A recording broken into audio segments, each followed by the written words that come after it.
mo fẹ́ respond sí fídíò OMOSHEU kò dìgbà tán bá sọ wàá mọ̀ pé ìyá dáadáa ló bí OMOSHEU yìí bó tiẹ̀ ti lè jẹ́ pé ó fẹ́ yọ ọmọ burúkú wàá mọ̀ pé ìyá dáadáa ló bí ó fi hàn pé ìyá tó bí OMOSHEU yìí kò kí ń ṣerú ìyá bẹ́ẹ̀ ó fi hàn pé ìyá dáadáa ló bí mo rí ṣòó tó OMOSHEU ṣe fọ́kọ mi ìgbà tó ṣe ṣòó yẹn mo ti ń gbá research àwọn àfáà ẹ̀ mo rí ṣòó tó OMOSHEU ṣe fọ́kọ mi mo rí gbogbo orúkọ tó pe ọkọ mi ọlọ́run kò ní sọ pé òun fẹ́ bá mi sọ OMOSHEU kéèsì èmi àti ẹ ọ̀tọ̀ kéèsì èmi àti ìyá tó bí ẹ ìyá dáadáa màmá tó bí OMOSHEU mi tí ìgbọ́sù ọmọ yín tán ṣùgbọ́n wọ́n ti sọ fún mi bí ṣòó yẹn ṣe rí màmá tí n bá gbàbè kan ṣẹ̀yìn má bínú ẹ̀yin àfáà tẹ́ ẹ kọ́ ṣéwù ní kéwú tí n bá gbàbè kan ṣẹ̀yìn ẹ má bínú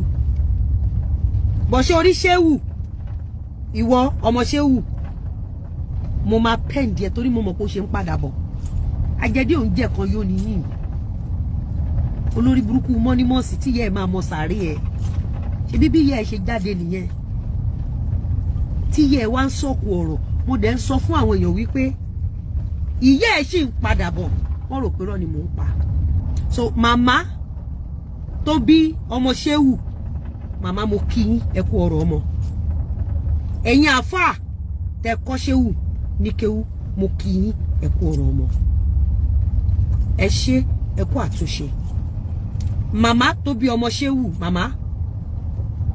èmi ń gbà aládùúrà fún yín lálẹ́ yìí wípé ọkàn yín á balẹ̀ ẹ ní róní fìtínà ẹ ní rálágbèdá àwọn ọmọ yóò ní ṣàgbákò Ìyábọ̀ Òjó nù rìn àjò ayé wọn màmá tẹ́ bá ń wò mí ẹ̀yin àfáà tẹ́ kọ́ ọlá ṣéwù ní kéwú ohun tó wà lẹ́yìn ẹ̀fà ojú èje lọ ohun tó wà lẹ́yìn ẹ̀fà ojú èje lọ ṣe rí iṣẹ́ tí Ìyábọ̀ Òjó tó ń kó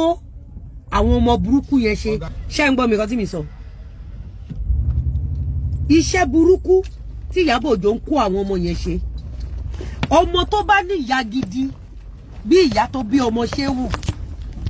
tó bá jẹ́ ìyá gidi bí ìyá tó bí OMOSHEU ló lè mọ consequence ẹni tí ò lọ fún ẹ ẹni tí ò ṣẹ ó pè mí ní dìgbòlugi ṣé kò tó kí n di dìgbòlugi ṣe bọ́kùnrin nìwọ ìwọ náà gbàdúrà kíyàwó ẹ bímọ kán gbé ọmọ òkókó jáde less than 1 hour kán wá ṣe ìpèdè fún kán wá print fọ́tò ẹ ìwọ náà gbàdúrà ẹ OMOSHEU ohun tẹnu Òṣù àti Ìyábọ̀ Òjó ṣe fún Mr. Lawal pray ẹ kó ṣẹlẹ̀ sí ẹ OMOSHEU ṣebí ayé àwọn èèyàn ló fi ń ṣe content ìwọ náà rọjú nílé ayé ẹ bẹ̀rẹ̀ business tó bá lọ bẹ̀rẹ̀ business ìwà tí Ìyábọ̀ Òjó ń wù jẹ́ kán ṣe fún ẹ. tó ẹ̀yin èèyàn wa ẹ̀ mà ti gbọ́ àwọn ọ̀rọ̀ yìí tí LIZZY ANJORIN tó fi fèsì fún ọ̀rọ̀ OMOSHEU nínú fídíò yìí ẹ gbọ́ bí ó ṣe bẹ ìyá OMOSHEU náà wípé kí wọ́n má ṣe bínú o.